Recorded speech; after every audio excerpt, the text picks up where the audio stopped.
Hey guys, Grushin King here today with another episode of Minecraft Dinosaurs. And today's episode is like last time's episode, as in it's a huge episode of showing off many things I built. I'm flailing my arms in the air. Anyway, guys, today we're showing off a ton more builds I've been working on. Things that have taken me about a couple hours to build, and it's gone pretty well. But first, we have some stuff I got while mining, which we're going to analyze because we can. Throw that in there.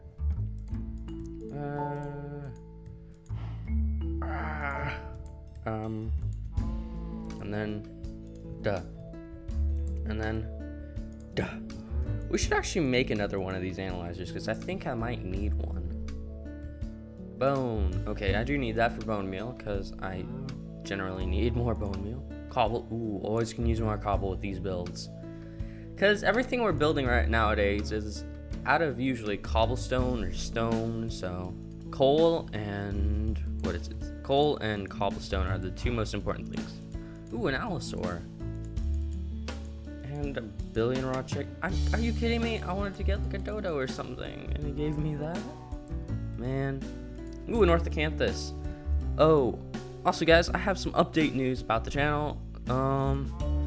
Or at least the dinosaur series. So I was on the Minecraft forums this morning looking at the jurassicraft mod. And by the sounds of ooh, a nice lip tick too. By the sounds of it, the next update for jurassicraft is going to be for 1.8. And considering if we did that, we would, like, even if revival somehow updated to 1.8 as well, it means we would lose this everything we've worked on in here. We would have to go to a new world again because most of the stuff wouldn't be here anymore, because obviously it'll get rid of all of our blocks, our cobblestone textures, everything will go. And that would be really disappointing if we lost everything. So if the next update is truly going to be a 1.81, well, then we're not going to be able to use it because obviously I don't really want to start over again, even if it meant more dinosaurs. But anyway, on a better note, let's go outside into the park. And already, I assume you guys can tell some things have changed. One being, there's a pathway up here. There's this thing. There's a stinking fence over here.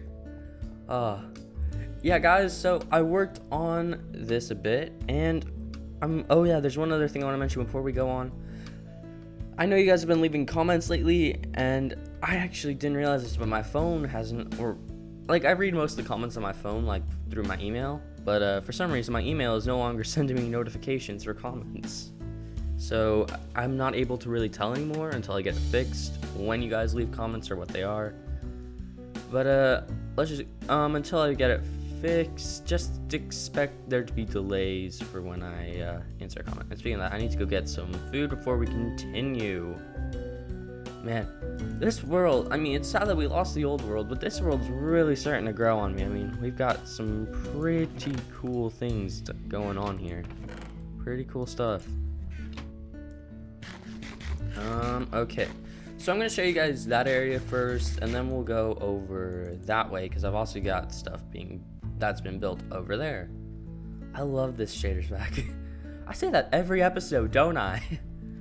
Wow, I'm crazy. Anyway, guys, we've got this cool little kind of staircase going up here, and this will give you a really nice view of this enclosure, and I've already made sure it's entirely blocked off. The dinosaurs will not be able to escape. We got a cool little watering hole for them there, and there was actually, like, you can't really see it, well, yeah, you can. There's a lot of lava down there, and there was this natural little formation, and I thought, oh, I don't want to destroy that. That looks really cool, so I put some red glass over it, so we can still have it in there, and the dinosaurs won't burn to death. Now we have another big thing. So as you can see, it goes on for a hill here, and then it like drops down quite a bit. So I was like, oh, I just want my pathway to keep going. So a huge tunnel has been constructed. We'll take a look on the side in a second. And the pathway is going to continue throughout here are gonna carve out a bit of this, go through here, because this is a nice open area for exhibits like Gallimimus, Stegoceratops, Triceratops, Brachiosaurus, Stegosaurus, and stuff. And maybe we'll put some Hypsilophodons running around this part at least. Now you see, yes, employees only. There's the door. I built an enclosure. I did take inspiration from another person's video where I saw them build a cool little underground cage in a tunnel, and I didn't want this to just be a tunnel. I wanted something to be shown off, and I built this. Got some little palm trees in here. We got some bushes, some little drinking area, some gravel and stuff. Cool little rock I made using lots of carpenter's blocks. Like, I promise you guys, most of this is just, I'd say a good 90% of this tunnel is just carpenter's blocks. That's all it is. Like, actually, my favorite parts of this so far, are the entrance and the exit to the tunnel. I think they look the best. Because, that looks pretty cool, and the other side looks even cooler. Maybe we'll put, a big sign up there saying, I don't know, whatever this... Actually, I might edit this texture pack again, or make a new one in for paintings or something like that. So we could get, some really cool looking paintings. And where was that egg? So this is where I came to a kind of confliction. So we have that exhibit now, and not at the moment, I've got it marked as Dodo. Because my original plan was we're going to put dodos in there. But now, I'm not so sure if we are. We have a couple small enough animals that we could put them in there. We could put the dodos in. We could put a Compsognathus in. We could put Confuciusornis in. Don't really think we're going to put Confuciusornis in there because it doesn't seem like a Confuciusornis exhibit. Or we could end up putting something like Leptictidium in there. Or something else small that we have. Actually, I think Leptictidium is the smallest animal we have from Jurassicraft. I'm not gonna say it. I'm not gonna say how beautiful the jitterbug is, because I already said it. Boom. Some other things. Now you see there are 2 holes right here. That one was the beginning, which failed, and this one is based on a request someone asked for me to do a kind of Sarcosuchus viewing dome, I guess. I'm not gonna do an underwater dome because, we've done one. I've done one in survival. That's really hard to do, and I can't really do the aqua tunnel again as easily as with the old world. So I'm trying something out right there. It's not finished though at the moment, and these Pachycephalosaurs are getting pretty big. I might add some more Pachycephalosaurs in here. I think it would look nice. And over here we've got the beginnings of what will be another enclosure. This one will be very similar to what that other fenced-off enclosure is over by the other side of the Sarcosuchus pen. It's going to be very similar, cut into the mountains and stuff. And then our pathway is going to continue over here, probably run through this area. Maybe we'll have a branch that'll go off in that direction, but the main branch I think is going to keep going this way. And we're going to come over here, probably build a bridge over there. Maybe we'll have some smaller animals running around the bottom. I've got a lot of plans for this. Anyway, so we've got a couple decisions to make with exhibits. One of them being that little area. I think I'll let you guys decide what we put in the mini exhibit. Are we going to put Compies, Leptictidiums, Dodos, whatever you guys want? This exhibit, I think, is going to be the Jurassicraft Stegosaurus exhibit. Mainly because it kind of reminds me of the area in the Lost World where the Stegosaurs first make their entrance. We'll even put a river in there with some fallen logs. So it'll feel even more like that scene in the movie, because that was pretty cool. And since then, aside from Jurassic World, Stegosaurus hasn't really been featured in the Jurassic Park kind of universe. Which is really weird, because Stegosaurus is a pretty cool animal.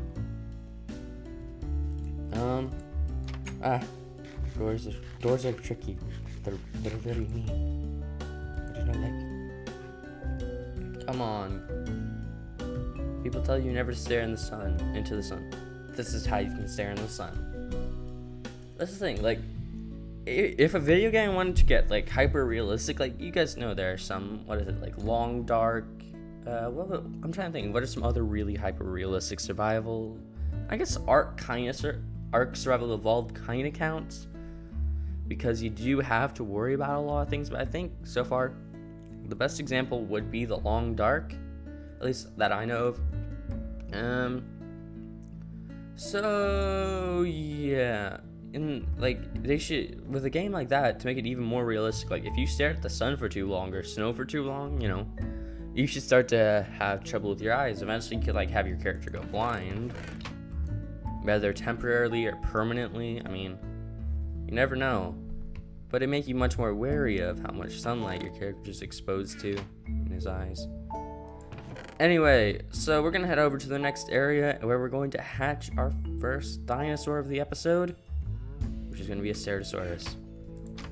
Now, I know you guys might have thought like, oh, that'll be a Carnotaurus enclosure, because Carnotaurus is like my favorite animal, and obviously the first one I put into a carnivore enclosure.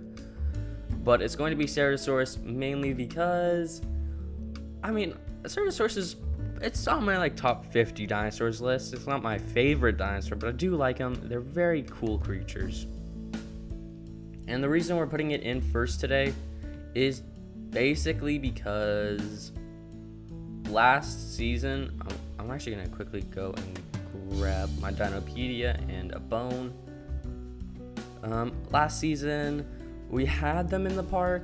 If any of you downloaded the world or watched the final video, you did see that we had a Ceratasaurus exhibit. It was down where the old Allosaurus exhibit used to be, because we moved the Allosaurs. But we didn't really get to enjoy the Ceratasaurus that much, which kind of made me sad, because, it was a really cool looking animal, and we just kind of passed it by. It's just like, oh, whatever, Ceratosaur. But this season, I want to get them to be the first carnivores we get, and that's why I put them in. I really kind of wish I could have put something in that little area there with like the glass and stuff, because that would have looked really cool, I think. But don't really think we could get an animal or something. Actually, or maybe we could install like a statues mod. Install a statues mod. Maybe put if you guys have like Minecraft or something, I could put like your in-game name there, and we could have like statues of subscribers or commenters or whatever. If you guys want me to do that, I could probably get a mod set up for that and stuff. I'm kind of copying old fence designs that I've used before. Like this was the fence design I think I used throughout my season 3's park. We used that kind of fence design all around because it was a very simple one and it looked like electrical fencing, but I think this will look very good for a Ceratasaurus enclosure as well, because, I'm gonna try and add a stone slab topping or something like that to the top of this and stuff to make it even more secure. But that's the park status at the moment. So, I've also got a fence away back there, because that leads over to the Aztec temple, which we are actually going to turn into some sort of attraction. I'm trying to figure out what at the moment. I mean, the obvious one to do would just be like a temple tour, but I think I might want to turn it into some sort of like ride or game or something like that. I'm not sure. It could actually be turned into a ride. We could make it part of a roller coaster or something. But I don't know, that feels a little bit cheap. Ceratasaurus, you're so cute. And another reason I chose Ceratasaurus for this enclosure is because we have like 4 of them. We have 3 more DNAs to cultivate up, and we have a pretty big amount of space. But I didn't really want to make fences so high for like Carnotaurs. Carnotaurs are like 4 or 5 blocks tall, so I didn't want to make super high fences. Allosaurus I just didn't really want to put in yet. So we got the Ceratasaurus. That's another reason we put Ceratasaurus in. I will admit it is a bit hard to see from the iron bar fence area, but the only reason that's there is just for security. The main place you're supposed to view them from is up here, obviously. Or one of the 2 viewing platforms that are up here, because these give you a much better view of the inside of the enclosure. Oh, that looks so cool. I can't wait till we get like multiples of them, till we get the other 3 in and they grow up, because that's gonna look really cool to see several or so grown up Ceratosaurs running around. Oh, yeah, I forgot, guys. We actually kind of have something we could do this episode. We could go to the Nether.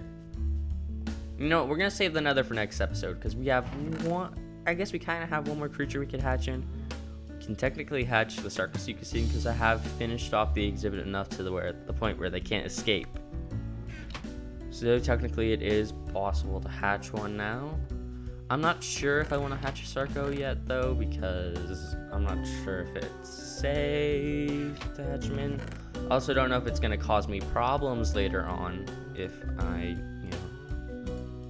try and work on the underwater, like the viewport for the Sarcos. So I think we're going to put some Pachycephalosaurs in, and then we'll take a quick trip to the Nether and not repeat what we did last time where we fell. Actually, I should get a stick real quick. I'm remembering things, guys. I remember things. Yay. Okay. I think this park's going off pretty well. I mean, I think in the time we've had this park, I've actually made more progress than I think I did in the old world. My progress has been a lot. Well, I'd say it's been quite a lot. There's been quite a lot more progress in this world than there was in the other world. Mainly because in this world, I can kind of already see where each individual enclosure is, so I can build the pathways up to it, around it, through it, stuff like that. There's gonna be a lot of cool features I plan to do with this park. And I think it is gonna kind of go with something similar to Season 2 and Season 3's parks. Whoops, wrong area. Where we had kind of dinosaurs are kind of mashed together, but they're not super mashed together to the point where you can't really go 3 blocks without seeing a dinosaur. I'm trying to spread them out, but at least I think it's better than Season 3's park, where you look one direction, there's a dinosaur, look behind you, there's a dinosaur, walk at 2 blocks, there's more dinosaurs. Not the island, but not really. Actually, Season 1 is probably a better example of what I'm going for. The dinosaurs aren't too closely compacted, but they're not so far apart that it takes forever to walk to them. Maybe we'll even build a train system or something going from one end of the park to the other. We could have a helipad. We are gonna build a visitor center. I'm definitely building a visitor center this season. There's going to be another one. It's gonna be really big, really cool. I might base it off the Jurassic Park one. I'm trying to think, do I want to put down another Packy egg? I don't think we will. I think this exhibit's too small for 4. I think this is about a 3 Packy exhibit. And yeah, so the visitor center might be within the next 5 episodes or so. It's really just, I want to figure out which direction exhibits are starting to go, because I don't really want the visitor center to be super close to the dinosaurs, but we are going to have it close to some. Now, what I am tempted to do is have it be somewhere near the big Parasaurolophus Brachiosaurus. I'm trying to think. At the beginning of Jurassic Park, when they first see the dinosaurs, there's the Brachiosaurus, Parasaurolophus was there. I can't remember what other dinosaur was there. I know there was another one. It may have been Stegosaurus, maybe Triceratops. I thought there was, at least. Maybe there was no dinosaur like that. Well, yeah, something like that, kind of outside the visitor center, would look really cool, I think. Especially if we got some, maybe not in the front of the visitor center, but maybe the back of the visitor center. Have a huge kind of balcony you can go to, or maybe a big windowed off area, like the diner in the back of our hotel last season. And from there you can just see tons of dinosaurs, the big sauropods and some Parasaurolophus. I think Parasaurolophus and whoa, he just grew a bit. Aww. I love the no, don't. Okay, so now they're down. Free move. Yay! We've got more dinosaurs. I do think again, even though I don't know. It's hard to tell. Are we taking it slower or faster than last time in the other world? In the other world, we were getting a lot of species really quickly, and I think for this, at least this world, most of the exhibits are going to be single species, except for some of the larger ones. Like, we're going to have a big herbivore plateau area where it'll be like Stegosaurs, Triceratops, there'll be some Gallimimus running around, Hypsilophodons. Site B is going to be impressive for this season. Like, what is my plan? Okay, so like around where Site B is, I know the dinosaurs don't technically try to swim. They won't try to swim. They might fall off. We've had some problems with that with the Brachiosaurs, where they'll fall off and swim off in a random direction. But I don't really care about that, I guess. But so my idea is we're going to have, at the very farthest end of the park, we're going to have a huge fence running between two sections of big bodies of water where they can't really connect back to the main park. So that fence will be there, and then on the one side of the fence will be like most of the dinosaurs in the park, and on the other side of the fence can be Site B, where we'll have all the free roaming ones. Now I do know, I just remembered, someone left a comment on the last Dinosaurs episode asking if we could do a mini battle series with the Dinosaurs mod, like I assume you mean kind of like the Jurassic Park Operation Genesis kind of one. So we'll pit T-Rex versus Triceratops and like a 1v1 situation, and then if one dinosaur wins the 1v1, see how many it can take on before it dies. So that kind of thing. And I really like that idea, mini dinosaur battles. It won't be on this world. It'll probably be on just a random world where we I'll build a cool arena and stuff, and then we can do that. It will have to use the Jurassicraft mod because Jurassicraft, as you guys probably know by now, Revival dinosaurs won't fight each other. I think they might try and work on AI like that. But for the moment, really what happens is, like, if the dinosaurs are really, really hungry, they'll attack. Like, the T-Rex will attack a Triceratops. But for the most part, like, all that really happens is Gallimimus will scatter out of the way of the T-Rex. But that's about it. So, yeah, I think maybe there'll even be a Dino Mini Battles series, whatever, on the channel today. So, thank you guys for watching. Remember to like, comment, and subscribe for more videos. We might get another I don't know, considering how much work I'm starting to put into these videos, or at least this world, we might not have a Dinos video tomorrow, but sometime soon we'll have a Dinos video. And until next time, peace.